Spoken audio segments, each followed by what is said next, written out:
la organización jurídica dentro de cada provincia. Es derecho público el derecho laboral.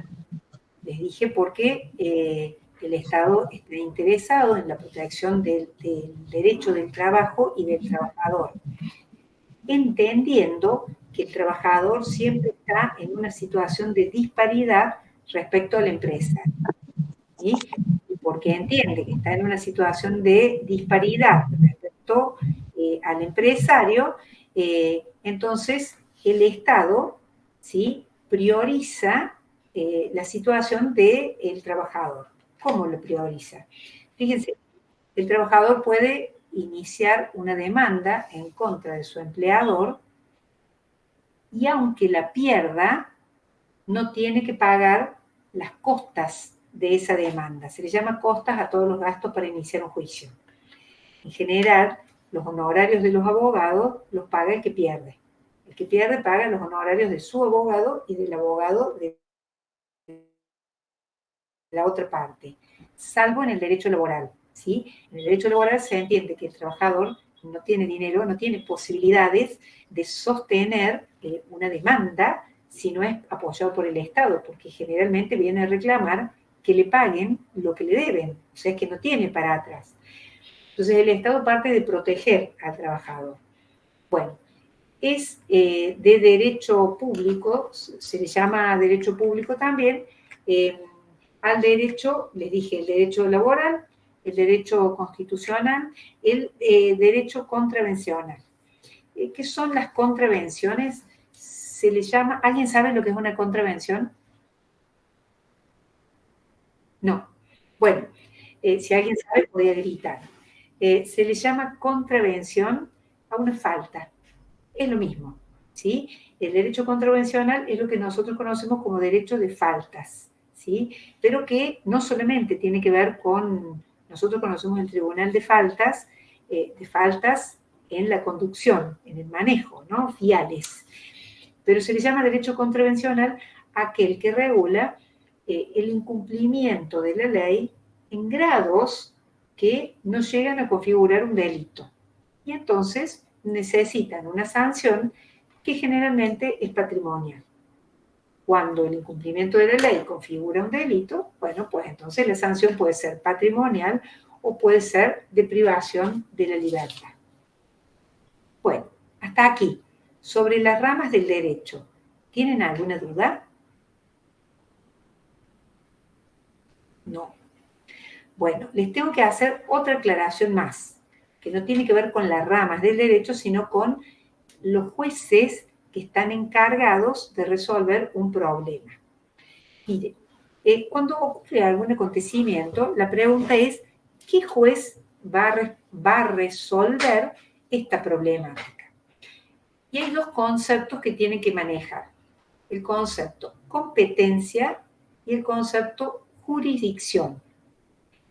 El concepto jurisdicción equivale a quién es el juez que tiene que resolver de acuerdo al lugar en donde se cometió un hecho. Tiene jurisdicción el juez de la ciudad de tal porque tal hecho se cometió allí. La competencia está relacionada con la materia. Si tiene competencia, el juez en lo laboral, en lo comercial, ¿sí?, en lo civil, de acuerdo al problema que se esté intentando resolver. Por ejemplo, a ver si puedo ser clara. Si a ustedes le roban la billetera en la Universidad Nacional de Córdoba, ¿sí? Bueno, fíjense, si les roban la billetera en la Universidad Nacional de Córdoba, la universidad está en territorio nacional, aunque esté en la provincia de Córdoba. Los territorios, así como las embajadas, se consideran territorio del Estado al que pertenece la embajada. Y por eso, en donde están las embajadas y los consulados, rige la ley del país que tiene esa embajada o ese consulado. Por eso, en Argentina pedimos asilo político en la embajada de los Estados Unidos, en la embajada de Ecuador, en la embajada de Suiza, bueno, en alguna embajada. En el caso de la Universidad de los Terrenos Nacionales o de las oficinas nacionales, rige, ¿sí?, la jurisdicción como, digo, de un territorio nacional. Entonces, si le roban la billetera en la Universidad Nacional de Córdoba, el que tiene jurisdicción no son los jueces civiles, perdón, los jueces ordinarios, se llaman ordinarios de la justicia de la provincia, sino los jueces federales, que son los jueces de la nación. Si les han robado la billetera, estaríamos dentro del derecho penal. Entonces, un juez en lo penal, federal. Otra pregunta. ¿Qué pasa si tengo un accidente automovilístico en la ruta 19, yendo desde a la altura de Montecristo, ¿sí?, yendo desde Córdoba a San Francisco? Tengo un accidente automovilístico en la ruta 19. ¿Quién tiene, a la altura de Montecristo, les dije, ¿no? Bueno, ¿quién tiene jurisdicción? ¿El juez de Córdoba o el juez de Montecristo para resolver los problemas que hayamos tenido con la colisión de vehículos? ¿Podría ser, profe, el juez de Córdoba porque son rutas provinciales? Muy bien. Si la ruta es provincial, puede ser, hay que ver si la ruta es nacional o provincial. Si la ruta es nacional, un juez federal, aunque al costado de la ruta sea territorio de la provincia. Si la ruta es provincial, ¿sí?, el juez del juzgado más cercano al lugar donde se cometió el hecho. ¿Sí? Si hay un accidente donde lo que está en juego son vehículos, chapas, entonces un juez en lo civil al que le reclamamos indemnización si el seguro no cubre todo lo que le estamos reclamando. Si hay heridos, lesionados o alguien ha muerto a causa del accidente, el que entiende es un juez en lo penal. La competencia del juez es por materia. La jurisdicción es por lugar. Por ejemplo, un ejemplo más, y me preguntan lo que quieran. Un ejemplo más. Si tenemos que resolver cuánto se paga de cuota alimentaria por un niño y un papá vive con el niño en la ciudad de Córdoba y el otro papá vive en la ciudad de Buenos Aires, ¿qué juez resuelve cuánto se paga de cuota alimentaria?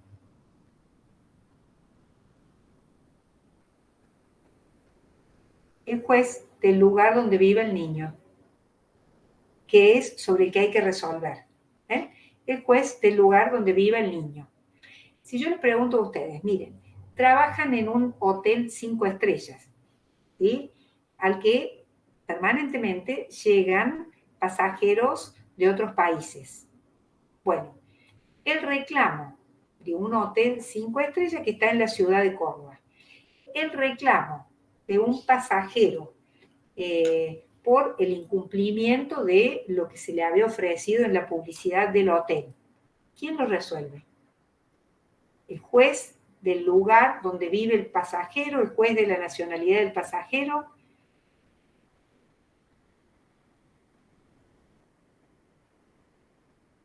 Los dejé muy callados. Se haría el juez del lugar donde está el hotel porque es a donde se cometió la falta. Bueno, ¿dónde se incumplió en todo caso? Por eso muchas empresas, fíjense, la relación entre los servicios de un hotel y un pasajero son de derecho civil o de derecho comercial.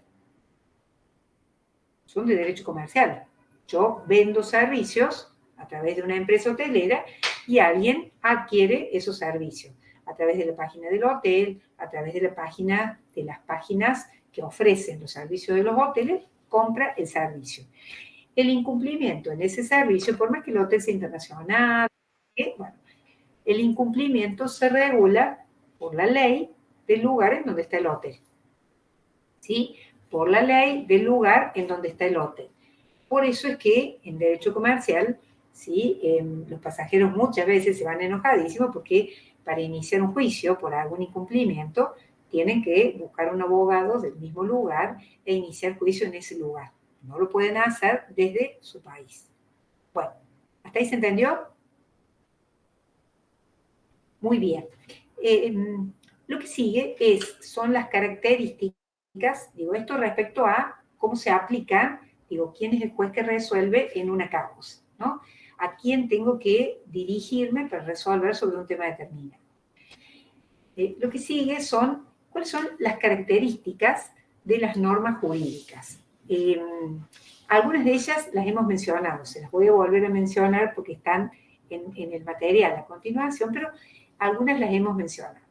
Dijimos que las normas jurídicas, en general, las leyes en particular, la primera característica es que son generales, están direccionadas a todos. Por supuesto que nosotros no nos va a alcanzar una ley que no tenga que ver con actividades que no desarrollamos. Pero sí nos van a alcanzar las leyes que estén relacionadas con todo lo que tengan que ver con nuestros derechos o con nuestro ejercicio profesional. Entonces, lo primero son generales. Las normas jurídicas son generales. Lo segundo es que son obligatorias. Bueno, usted me puede decir, ya sabemos que las leyes son obligatorias. No, son obligatorias. ¿Qué quiere decir esto? Que lo obligan a usted, aunque usted las desconozca. Usted no se puede excusar diciendo, uy, mire, yo no lo cumplí porque no conocía esa ley. Usted no puede decir, como yo no sabía que existía esa ley, pues entonces no he cometido una falta. En el Código Civil, el artículo 22 del Código Civil, no importa el número del artículo, dice que no son excusables en nuestro país los errores de derecho, que significa que todos tenemos que conocer la ley. Insisto con lo que les decía recién. Si ustedes me dicen, profe, toda la ley hay que conocer, bueno, nadie la puede conocer. Los abogados no conocemos toda la ley, conocemos la parte de la ley de aquel rubro en el que nos especializamos. Pero sí tenemos que conocer y estudiar aquellas normas que tienen que ver con la profesión que nosotros ejercemos, las actividades que realizamos, con los actos concretos de nuestra vida cotidiana, ¿sí? Yo desconocía que, parafraseando a la discusión por estos días, ¿sí? Respecto a, la discusión en los medios de comunicación, a qué se considera, cuándo se considera abuso a las relaciones entre dos personas, cuando una es mayor de edad y la otra es menor de edad. Usted no puede decir que, para darles un ejemplo de lo que les estoy diciendo, ¿no? Y tomar algún tema que por estos días está lleno en las redes. Usted no puede decir, mire, yo no sabía que tal persona no tenía 18 años, sino que tenía 16. Bueno, mire, si usted sale con una persona menor, sabe que se expone a que lo denuncien. Y si usted me dice, profe, usted está grande, hay que pedirle, sí, estoy grande, pero no importa eso. Oigan, si usted me puede decir, hay que pedirle el documento a la gente que uno sale. Bueno, no sé si hay que pedirle el documento, pero sí tienen que tener en claro que relaciones privadas con personas menores de edad significan abuso, por más que sean consentidas. Significan abuso, por más que sean consentidas. Entonces, usted no puede decir, yo desconocía la edad que tenía. No, mire, si usted tiene relación con alguien que pudiera ser menor de edad, pues entonces certifica su edad, busca sus datos. Es muy fácil con el nombre de las personas, las redes hoy nos dan acceso a número de documento, a edad de las personas. Es muy fácil, chicos, muy, muy fácil saber la edad de las personas. Bueno, y este es un dato. Usted no puede decir, bueno, pero yo con alguien que estoy empezando a salir, ¿cómo le voy a poder pedir el documento? Mire, yo hay cosas que sí lo haría si está en riesgo mi integridad por mi libertad, si está en riesgo mi integridad por alguna enfermedad. Bueno, cada uno elige sobre esto, ¿no? Pero entonces, la ley obliga. Y nosotros no podemos sostener el desconocimiento como excusa a la obligación de la ley, ¿sí?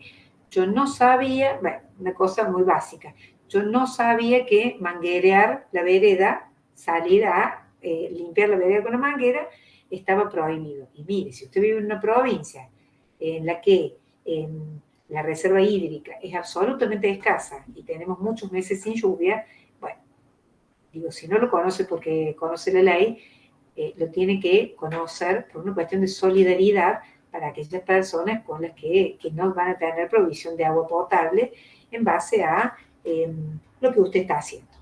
Punto. Bueno, otra característica de las normas jurídicas. Las normas jurídicas necesitan de legitimidad, ¿sí? ¿Qué significa la legitimidad? Significa que si han cumplido con todos los requisitos para ser aprobada, pues entonces son legítimas y merecen y obligan, ¿sí? Y obligan. Muy bien. Y el último requisito, que ya lo hablamos, es la coercibilidad, ¿sí? Que es la posibilidad, ¿se acuerdan? La posibilidad del uso de la fuerza para la aplicación de las mismas. ¿Se acuerdan de esto? Que lo vimos la semana pasada. Bueno, la posibilidad del uso de la fuerza para la aplicación de las mismas. Muy bien. Vamos a ver, nos quedaría por ver fuentes del derecho. Empiecen a revisar el material, denme un minuto, ¿sí? Que tengo que resolver una cuestión, un minuto, pongo silencio y estoy con ustedes. Empiecen a mirar, que ya les pregunto algunas cuestiones sobre las fuentes del derecho.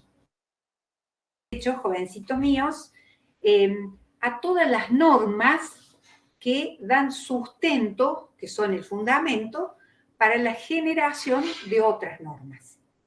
A todas las normas, ¿sí? O a todas las prácticas sociales que dan sustento, ¿sí? Para la generación de otras normas. ¿Cuáles son las fuentes del derecho? Una cosa más les quiero decir.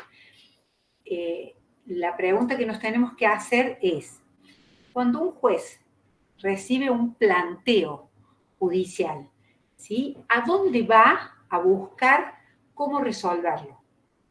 Porque un principio general que tienen los jueces como obligación es que no pueden decir, no hay una ley que me permita resolver este tema. Los jueces tienen que obligatoriamente resolver sobre todas las materias. ¿Y qué pasa si no hay una ley, me dicen ustedes? Bueno, ahora vemos, ¿sí? Entonces, fíjense, la primera fuente del derecho es la Constitución Nacional. ¿Por qué hacen falta nuevas leyes? Y bueno, porque en sociedad algunas prácticas van cambiando, porque el desarrollo tecnológico va generando avances que antes no había. Fíjense, hasta ustedes ni habían nacido, son todos muy jovencitos, son todos del nuevo siglo, pero hasta fines de la década del 80 no existía el Internet. Olvídense del Internet, no existía la computación, la digitalización de los datos. Cuando empieza a existir la digitalización de los datos, ¿sí? Los ingenieros en sistemas diseñaban sistemas de datos, de administración de datos, para los negocios, para los stocks de los locales, bueno. Y entonces lo que empezaban a decir, para las librerías, ¿Qué decían los ingenieros en sistemas? Bueno, yo diseño una base de datos y resulta que después mi cliente se la regala, se la copia y se la pasa a otras personas. ¿Cómo hago para evitar que roben, los datos, el diseño de lo que yo he realizado? Entonces, a partir de allí empezamos a discutir, que es una discusión que tiene muchos años ya, tiene 40 años y sigue siendo una discusión difícil de regular. ¿Cómo regulamos las prácticas ilícitas a través de las redes? Es un temón, ¿no? Y de bien difícil resolución. Entonces, les puse ese ejemplo para decirles, miren, los cambios sociales van generando modificaciones en la necesidad de cambiar algunas leyes, para mejorarlas, para incluir prácticas que antes no existían, ¿no? Vean, por ejemplo, en el Código Civil, que el primer Código Civil de Vélez Sarsfield, en 1871, decía que madre era la que alumbraba, no la que prendía una vela, chicos. Se le llama alumbramiento al proceso posterior al parto. La mujer, en un parto natural, primero genera la salida del bebé y después tiene otra contracción, y en la siguiente contracción, después que ha nacido el bebé, ¿sí? Sale los restos de placenta, los restos de líquido amniótico y demás.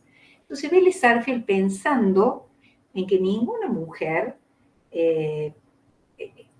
realizara ninguna treta para hacer que su hijo era suyo y no lo era, dijo, madre es la que alumbra, es decir, a la que le sale toda la placenta dando cuenta de que ha gestado.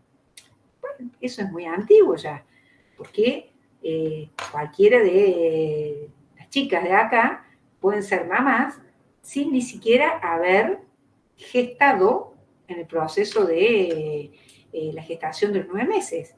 Hoy la inseminación artificial implica que le puedan extraer un óvulo, que lo pueden inseminar en otro útero y que usted puede ser madre biológica de alguien sin ni siquiera haber modificado ni un ápice de su cuerpo. No hay una condena moral para esto, hay una práctica que comienza a ser una práctica social y que necesita de regulación. Entonces, jurídicamente hay que regularla. Y tienen que surgir nuevas leyes. Bueno, entonces, lo primero, a dónde van los legisladores o los jueces para resolver. La Constitución Nacional, que permite y que prohíbe la Constitución Nacional. La segunda fuente del derecho, como fuente formal, ¿no? Es la ley, las leyes. La Constitución Nacional no son leyes, es una ley. Las otras leyes, porque todas las leyes que se sancionan tienen que ser coherentes. No puedo sancionar una ley que diga que está mal robar y otra más adelante que diga que está bien robar. Digo, si en nuestro país está mal, podré modificar la cantidad de la pena, pero sigue estando mal. Entonces, las leyes son fuentes del derecho para ver cómo viene regulándose este tema e incluir, modificar o cambiar lo que ya está regulado de acuerdo a las modificaciones en el tiempo. La jurisprudencia también es una fuente del derecho. ¿A qué le llamamos jurisprudencia? A los fallos de los jueces. Las sentencias, le dicen ustedes. Las sentencias de los jueces nos dicen a los abogados que los jueces, cuando han tenido que resolver sobre tal o cual tema, han aplicado este criterio. Y entonces, a veces usamos la sentencia como parte del pedido que le hacemos a otro juez. Mire, el juez tal, en este tema, lo resolvió aplicando la ley de esta manera. Entonces, la jurisprudencia, la manera en que los jueces han resuelto, sirve como fundamento para sancionar nuevas leyes. Yo les cuento un caso. El caso ya es viejo, pero para que vean que los jueces tienen que resolver. Hace más de 30 años, en Rosario, un matrimonio muy adinerado deciden que, van a hacer un proceso de inseminación artificial. Al comienzo, la inseminación artificial generaba la inseguridad de cuántos hijos ibas a tener respecto a la inseminación, porque no existía la práctica específica de contar la cantidad de embriones. Entonces, las primeras inseminaciones daban cuenta de parejas que después tenían 5 hijos, 4 hijos, 3 hijos, ¿sí? Bueno, no importa, digo, pero era parte de un riesgo. Bueno, una pareja de muchísima fortuna decide hacerse una inseminación artificial, pero, le extraen los óvulos, el esperma al señor, hacen la fecundación in vitro, congelan, ¿sí?, esos embriones, porque la pareja decide hacer su último viaje de casados sin niños y después hacer todo el procedimiento. Entonces se van a Europa, en un avión privado. De regreso de Europa, 45 días, estos muchachos de buen pasar, de regreso de Europa tienen un accidente aéreo y mueren ambos. Bueno, probablemente si hubiesen sido muy humildes, no hubiese habido ninguna discusión. Pero vuelvo a decirles, tenían más de 1.800 hectáreas de tierra en lugares muy ricos de la provincia de Santa Fe. Y entonces la discusión es a quién le quedaba la herencia. ¿Por qué? Porque en realidad, cuando no hay descendientes, ¿sí?, la herencia pasa a los ascendientes en línea sanguínea, o sea, los padres de ambos. Y si no hay ni descendientes ni ascendientes, pasa a los colaterales, hermanos y sobrinos. Bueno, pero resulta que uno de los abuelos dijo que la herencia no podía ser para los abuelos, digo, para los padres del matrimonio, porque había embriones congelados. O sea que la herencia tenía que ser de los embriones congelados. Y entonces empieza un juicio para discutir de quién era la herencia. Y los otros abuelos, y los otros abuelos decían que la herencia tenía que ser de los abuelos, porque en realidad los embriones congelados, para poder nacer, necesitaban de un útero, y entonces en ese momento el Código Civil seguía diciendo que madre era la que alumbraba, y entonces madre iba a ser la que los tuviera, no la que les había dado los óvulos. Bueno, y el juez tenía que resolver a quién le daba la administración o a quién le daba la herencia de esta pareja que había fallecido, ¿no? Estaban los embriones, pero la pareja no estaba más. Entonces ustedes me pueden decir, bueno, fácil, tiraban los embriones por el lavatorio y se acababa el problema. Bueno, pero si ya había embriones y había un registro de que existían, descartar los embriones en nuestro país también es delito. Bueno, en ese momento el juez resolvió, no tenía ninguna ley para resolver. Y entonces, teniendo en cuenta un tratado internacional que Argentina había firmado, había suscrito, resuelve darle la administración de la herencia a los padres de ambos cónyuges muertos, a los 4 padres, administración, no podían vender nada, y deja para el futuro, ¿sí?, abierta la posibilidad de la disposición para cuando exista una técnica que permitiera que los embriones nacieran sin alterar la paternidad biológica. Ustedes me van a preguntar si al día de hoy los embriones han nacido. La respuesta es no. Los embriones siguen congelados. 30 años después, los abuelos ya fallecieron. Pero como nadie ha reclamado vender, porque siguen sembrando, cosechando y vendiendo lo que dan esas hectáreas, bueno, probablemente en algún momento alguien reclame la posibilidad de que esos embriones puedan nacer. Entonces, vamos de vuelta. Estamos hablando de fuentes del derecho. Yo les dije, las fuentes son los fundamentos sobre los cuales surge nuevo derecho o los jueces resuelven en las causas que les llegan. Y les dije que una de esas fuentes era, les dije, Constitución, ley, jurisprudencia, que son la compilación de las sentencias de los jueces en una determinada materia. Por ejemplo, esto, sobre inseminación artificial, los jueces en Rosario dijeron, en Buenos Aires dicen, en Córdoba dicen, cómo resuelven los casos. Eso nos da un dato de cómo están interpretando la ley para regularla a futuro, ¿no? Bueno. Profe, diga. Una pregunta. ¿La jurisprudencia acá en Argentina es vinculante para casos posteriores? Bueno, ahora les explico a todos y te contesto tu pregunta. Que sea vinculante La palabra vinculante significa que es obligatorio que el juez resuelva como lo dice ese caso de jurisprudencia. Hay dos sistemas jurídicos muy distintos en el mundo.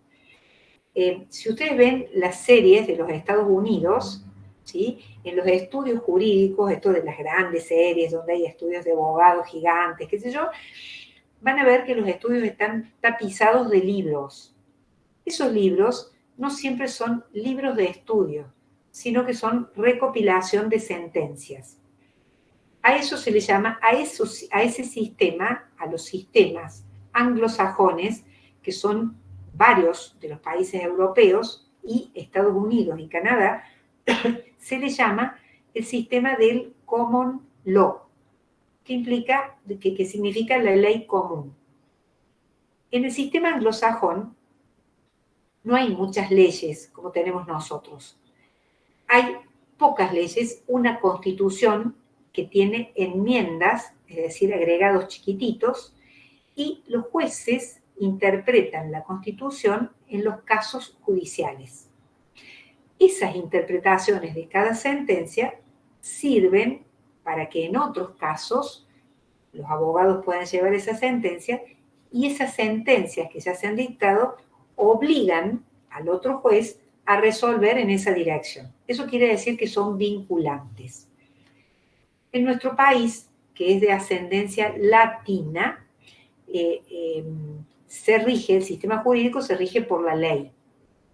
Y la jurisprudencia, ¿sí?, es un antecedente que le sirve al juez como indicio, pero no lo obliga a resolver exactamente de la misma manera en que resolvió otro juez en esa causa, ¿sí? Entonces, a tu pregunta, Lucía, en Argentina las sentencias de otros jueces no son vinculantes para resolver exactamente de la misma manera.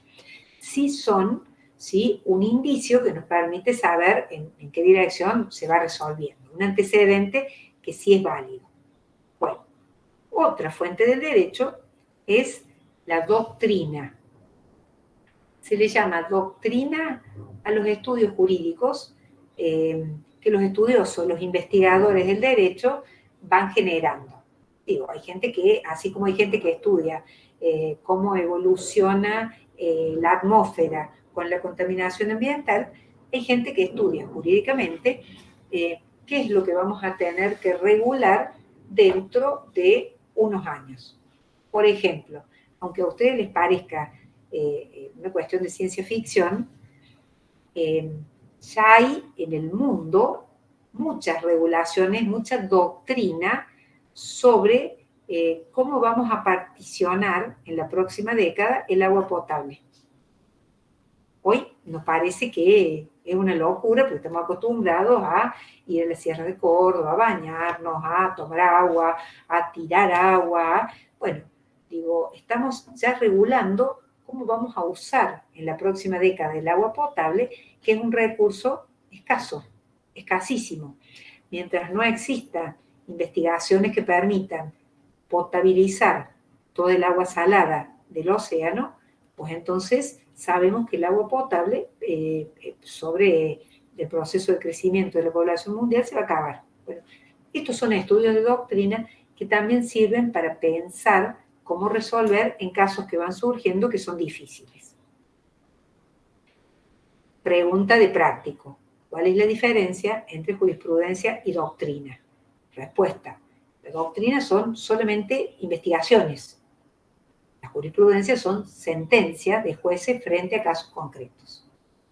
Bueno, ¿qué otro antecedente sirve como fuente del derecho? Profe, ¿puede repetir eso último? Sí, Santi. La doctrina son estudios, son investigaciones, ¿sí? Digo, son hipótesis que hacen los juristas sobre investigaciones que van haciendo. La jurisprudencia, en cambio, son las sentencias dictadas frente a problemas que se le han ido a plantear al juez, a demandas que se le han planteado al juez, ¿sí? Los dos son antecedentes, pero en un caso, son resolución de un caso concreto, en el otro caso es un estudio, una investigación. Bueno, Y nos quedan dos fuentes, dos tipos de fuentes que también son fuentes del derecho. Una es la costumbre. ¿A qué le llamamos costumbre? A las prácticas sociales que repetimos como si fueran ley, aunque no lo sean. Prácticas sociales que repetimos como si fueran ley, aunque no lo sean. La costumbre es una fuente importantísima para resolver en causas en donde no hay una regulación. Por ejemplo, supongan, ¿cuánto se le paga a una modista por el diseño y la elaboración de un vestido? Y ustedes me van a decir, de acuerdo a la cara del cliente, de acuerdo al género que utilice y a la cantidad de horas. Bueno, pero no hay un régimen, no hay una ley de honorarios para los diseñadores de indumentaria.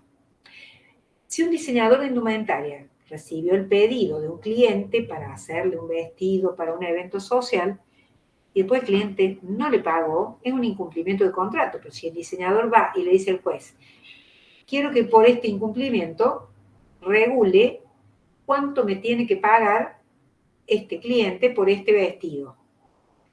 El cliente con su abogado dice, no, lo que pasa es que ella miente, porque yo le pedí que me hiciera un vestidito de fibrana para salir a pasear por las tardes, y ella dice que yo le pedí un vestido de lurex con no sé qué y no sé qué y no sé qué. ¿Qué va a hacer el juez? Como no hay un código arancelario, lo que va a buscar es qué se acostumbra a cobrar por esa pieza que construyó esa persona. Y de acuerdo a lo que se acostumbra a cobrar en el medio, va a regular una sentencia para que le paguen a ese diseñador de indumentaria. ¿Sí? La costumbre muchas veces sirve para resolver.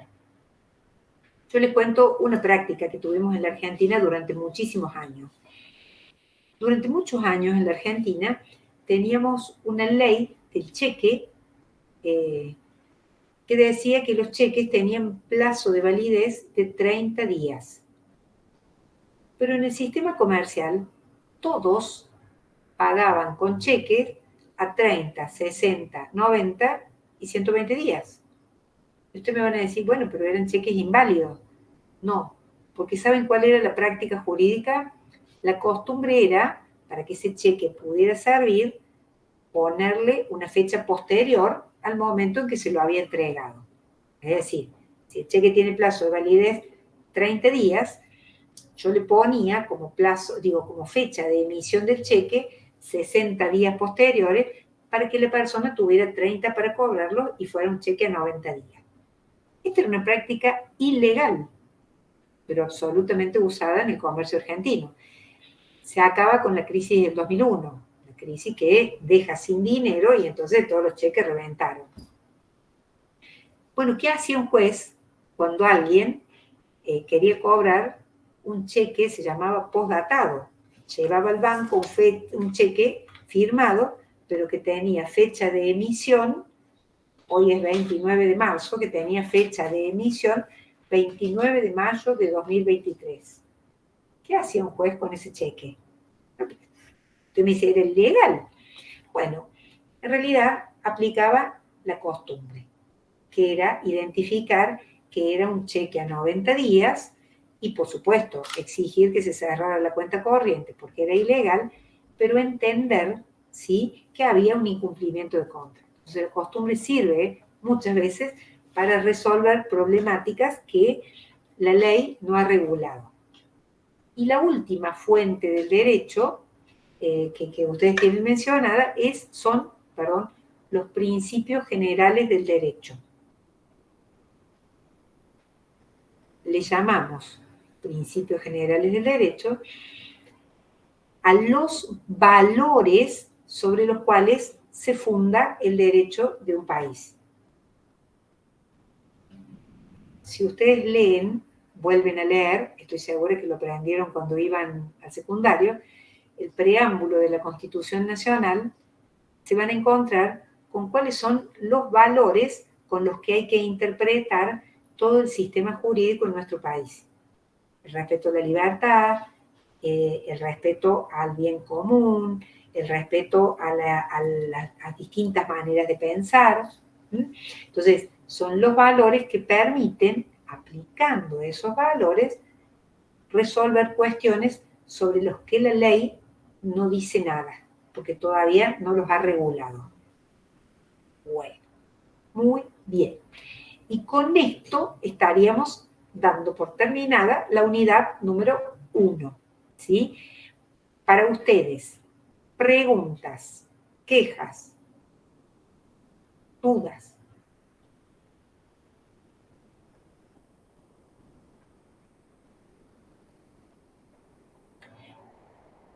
La semana próxima, jovencitos y jovencitas, la semana próxima vamos a empezar con la unidad número 2, que es sobre la Constitución Nacional. Así que los invito a que también la busquen en la Constitución Nacional para que la podamos mirar. Digo, yo les voy a mencionar algunos artículos, están mencionados en el material, pero si la tienen bajada, no hay ningún problema, la vamos a poder mirar y vamos a poder analizar algunas cuestiones. ¿Nos interesa la Constitución? Claro, claro que sí, porque los argentinos a veces damos por sentado cuestiones que en nuestro país no se van a poder regular. Les doy un ejemplo, y ya cierro. En nuestro país se habla mucho de la posibilidad de la eutanasia.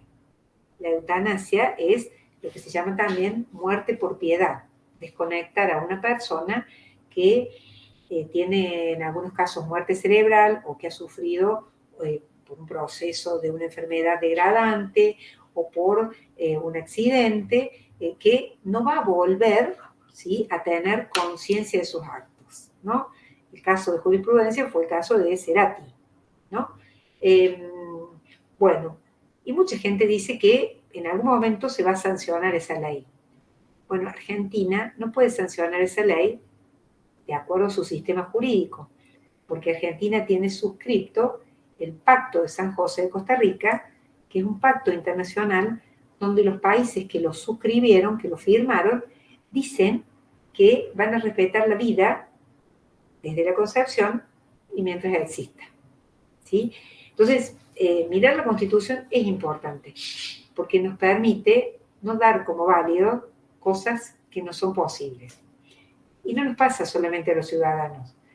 A veces referentes del poder, de las altas escalas del poder, dicen, voy a decir una palabra que es poco académica, bestialidades, porque hablan solamente por lo que creen, quieren o quieren influenciar en la opinión pública, pero desconociendo o, digo, generando el desconocimiento sobre el sistema jurídico de nuestro país. Bueno, anoten las dudas que les vayan surgiendo, ¿sí? Anoten, por favor, las dudas que les vayan surgiendo, así las pueden plantear, y cuando llegue el momento de un practiquito, no tenemos dudas. Profe, no me quedó muy claro qué explicado con el ejemplo de los embriones y eso. ¿Qué es lo que no le quedó claro? ¿Cómo resolvió el juez? No, ¿qué aplicaba, digamos, o sea, con ese ejemplo? ¿Y cómo se resolvió, digamos? Bueno, en realidad lo que les quería explicar, digo, el ejemplo era para explicarles que el juez siempre tiene que resolver. Y en ese caso, cuando a ese juez le llega ese problema de a quién le tocaba la herencia, tenía que resolver. A alguien le tenía que dar la herencia, ¿sí? Pero no había ninguna ley que dijera que la herencia le correspondía a los embriones congelados, ¿sí? Eso es lo que le quería explicar. Entonces lo que les dije es, lo que hace el juez, ese juez, lo que hace es resolver la causa tomando como válido la posibilidad del respeto a la vida sobre la existencia de esos embriones que existen y que están vivos. ¿Ves? Y en ese caso el juez, para resolver, se basó en un principio general del derecho. No había ninguna ley que le permitiera resolver. Pero los jueces no pueden decir, si no hay ley, no resuelvo. Tienen que dar una solución posible. Entonces, ese juez se basó en los principios generales del derecho. ¿Está, Fran? Perfecto, muchas gracias. No, de nada. Bueno, todas las dudas que le vayan surgiendo, las anotan y así las vamos resolviendo. ¿Estamos? Por hoy quedan en libertad condicional hasta la semana que viene. ¿Estamos? Que tengan buenas tardes, jovencitos. Gracias. Chao.